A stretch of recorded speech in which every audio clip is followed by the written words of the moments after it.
we go through quick about which can be the challenges when talking about ultrasound in the cervical area, especially lymph nodes. And what do we have to know, and what are the tasks to identify correctly the lymph nodes, which is a sensitivity of over 90% by ultrasound, but specificity is high only if it goes together with FNA, which type of lymph node we have in front of us, if it's a benign, a reactive, or malignant one, which is the position, talking about levels about lymph nodes in the cervical area, significance, and last but not least, management decision in some special situation. What means normal? We expect a reniform oval shape structure like this, which has to be up to 1 centimeter in its axis. We can have a cluster of lymph nodes, which are all three of them normal, regardless the small differences inside. And we have to bear in mind that submandibular are usually either round, significant, bigger. It can go up to still 2 centimeters long. And we always expect in a normal one to have a central high COE supple, very, very thin hilum. Whenever we don't have these structures, like we have a round shape, or the ratio between length to height is less than 2, like in this one, it's odd looking. Whenever we have the hilum not on the midline, an asymmetric one, or we have a lack of the typical fatty hypoecholic hilum, we have irregular polylobulated margins and inhomogeneity.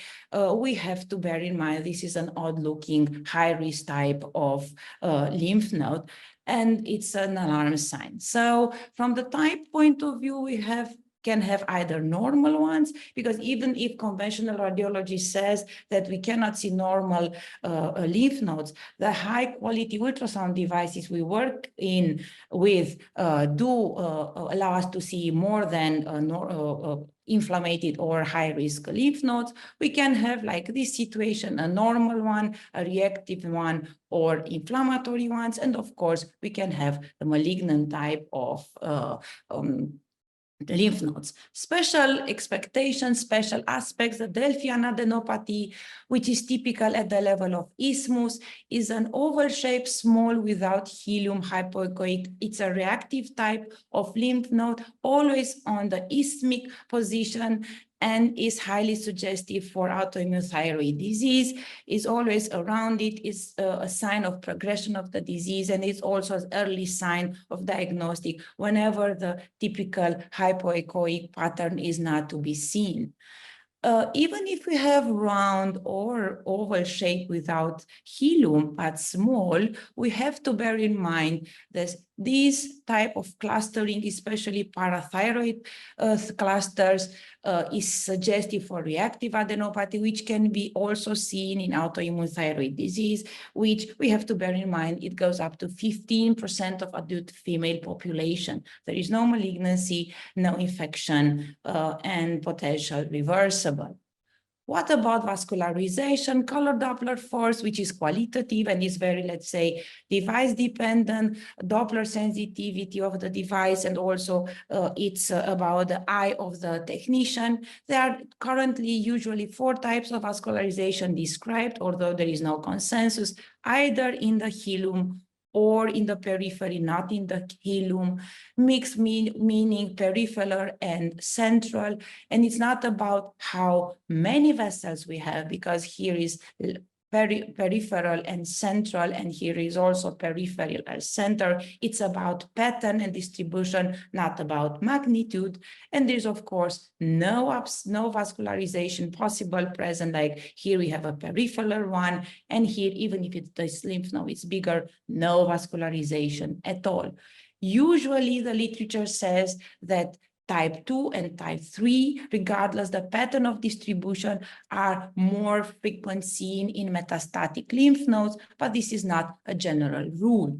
From the pattern point of view, there are also other saying that central long vessel with, let's say, a clear distribution and highly suggestive for benign lymph nodes, and all these variants, central short, central unorganized, peripheral mixed with different levels of vascularization, or intermediate vessel could be highly suggestive for malignancy, but actually there is no specific pattern of angioarchitecture that is highly suggestive for primary or secondary metastatic malignant lymph nodes. So whenever we have an altered distribution or pattern of vascularization, we have to have a sign in our heads.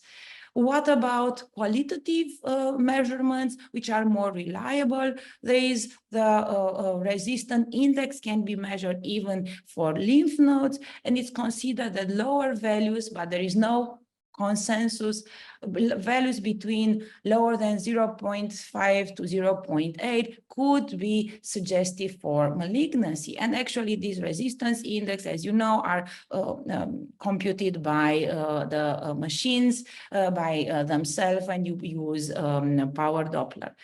Sensitivity and specificity, big range of values has to be taken into mind. If you have a measurement possible, use it.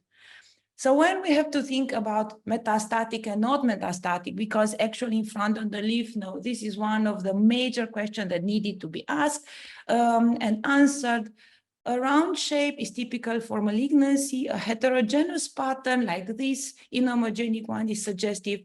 The same goes for irregular shape and margin, and of course inhomogeneity. Ill-defined margins here with also an extracapsular invasion is also suggestive for malignancy. Microcalcifications that we can see also in this image and also in this image are also highly suggestive, besides the flow pattern that I described earlier. But when we see such a high-risk type of lymph node with one of the previous mentioned signs and symptoms, think about possible different cancers that can affect different levels of lymph nodes. So when we think about levels, the hyoid bone and the cricoid cartilage are the horizontal transversal planes, and also the internal margin of sternocleidomastoideal muscle has also to be taken into account when thinking about levels. But not all odd-looking high-risk ultrasound patterns are typical for malignant nodules. As you see here, these are round without hilum with microcalcification. These are lymph nodes secondary to tuberculosis. In this situation, we have a small postoperative post-thyroidectomy, inhomogeneity, ill-defined with microcalcification, with a lymph node that seems like being high risk, but actually it was a strange body granuloma. Lateral cervical level 3, hypoechoic, no hilum, homogeneous, well-defined, but odd vascularization. Actually, it was a recurrence of thyroid nodular disease for surgery. Longitudinal plane, left lobe. Here you have an oval without hilum, isoechoic structure. This is the normal parathyroid. But actually in transverse section, his is the sentinel of the thyroid, is similar to a lymph node, but actually is a parathyroid adenoma. Under the superficial fascia, homogeneous oval-shaped structure, sternocleidomastoideal tumor. Level 3 supracricoid cartilage structure could mimic a lymph node, and actually it was a thyroglobus tumor. Of a previous mention, brachial cyst, it was above the carotid bifurcation, means level 3. And last but not least, a thymus, and this was seen in a 20-year-old lady with thyroid carcinoma, and let's say it might mimic a secondary lymph node without being it. When we think about significance, and we are just in the field of thyroid, There are some situations like microcalcification and cystic appearance, which are highly suggestive for cancer, but actually they are not very prevalent. So whenever you see one of these 4 type of images, highly suggestive for thyroid cancer. But not everything is always as it seems.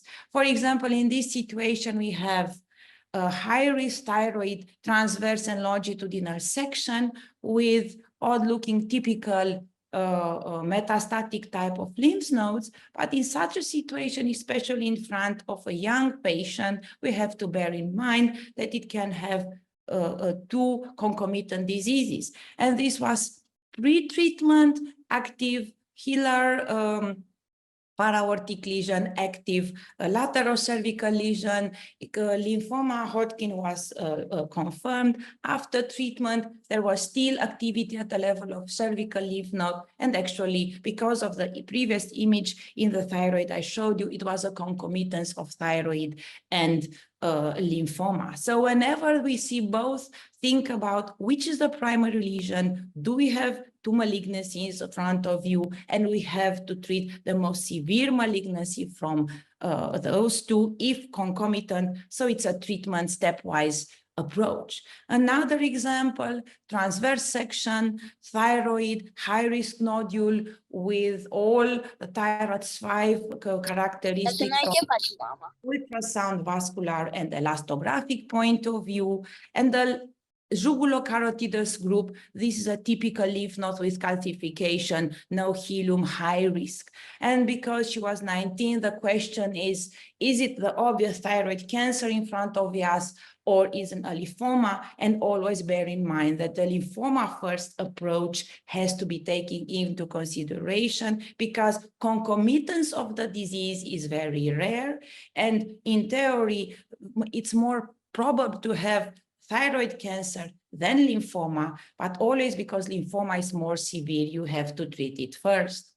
Another example, very, very nice clear thyroid with the thyroid sentinel free of any secondary aspects, but lateral cervical right, huge lymph nodes, highly suggestive for malignancy. These lymph nodes were referred to a fine needle, and the final diagnostic of amygdala and tonsillar cancer came out.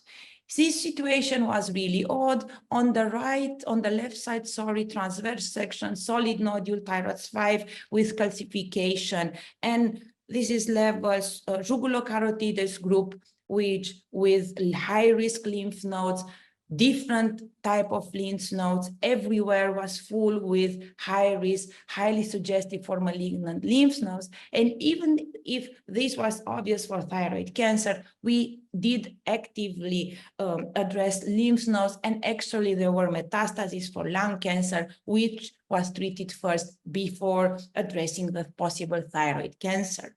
So whenever we have cervical lymph nodes, even if I'm an endocrinologist, we have to bear in mind that lymphoma ID has to be there, that even if thyroid cancer is very frequent in the general population, as you see here, it's only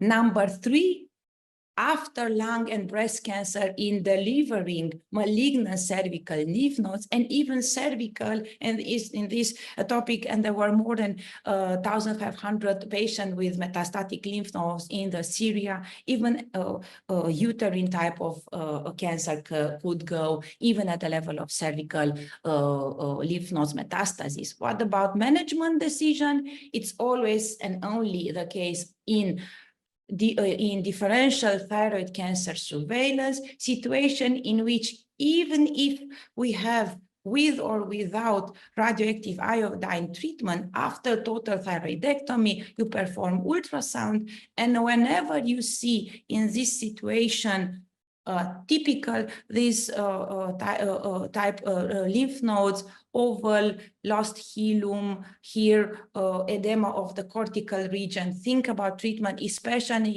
if you have a double check of biochemical signs of cancer activity. After total thyroidectomy, a minimum left remnant on the left side, which is active, and actually we have also level 4 lymph node with microcalcification in the hilum. Here, you have to think about reference and further analysis. Even if we have patients treated with radioactive iodine, still ultrasound and looking for the lymph nodes is important. So here we have the thyroid sentinel, which is level 6, clear, not oval, with hypertrophy of the hilum, with activity, peripheral type of vascularization, and of course, re-emphasizing this lymph node was active and treatment was needed. And the same is valid even without any vascularity. For example, we have in 2019 thyroidectomy, annual evaluation in August 2023, lymph nodes, high-risk lymph nodes with clearly suggestive aspect of malignancy, with increase in size between August to December, and despite the lack of vascularity, further analysis and whole body scan was considered. And even in this situation, total thyroidectomy in 2015, patient came here on early evaluation. In 2019, a small remnant on the left side, but actually unexpected huge lymph nodes, level 3, level 4 on the left side also, but also at the level of axilla, both sides, left and right, highly suggestive lymph node for malignancy, no relation to the initial malignancy, fine needle of one of these, and the final diagnostic of acute myeloblastic leukemia came up. So post-thyroidectomy, which is part of the evaluation of each patient, ultrasound is there. We have to think about, is it benign or not? If is or not treated before, but regardless, the aspect or the typical scenario for each patient, we have to think that not every lymph node has significance, but actually not every malignant suggestive lymph node does really mean a thyroid recurrence. But whenever we have a high risk lymph node, even if the tumor is not clear, take in mind that you have to double check it. So, like final message, whenever you will see lymph nodes at the ultrasound, and we do see a lot because we are working with high-end devices, we have to say lymph node or not, low risk, high risk in respect of malignancy. If there is no evident tumor, or even if you have a highly suggestive thyroid nodule in front of you, think about high risk FNA of the lymph node also, because you might have another malignancy there. And even if, because I show you some cases, there is no obvious tumor at the level of the neck, high-risk lymph nodes, which are suggestive for malignancy, have to be evaluated, and the absence of thyroid pathology or whatever does not exclude malignancy. And last but not least, do not forget about our course, postgraduate in April, which will offer not only abdomen cavity, but also breast ultrasound for clinicians. Thank you very much.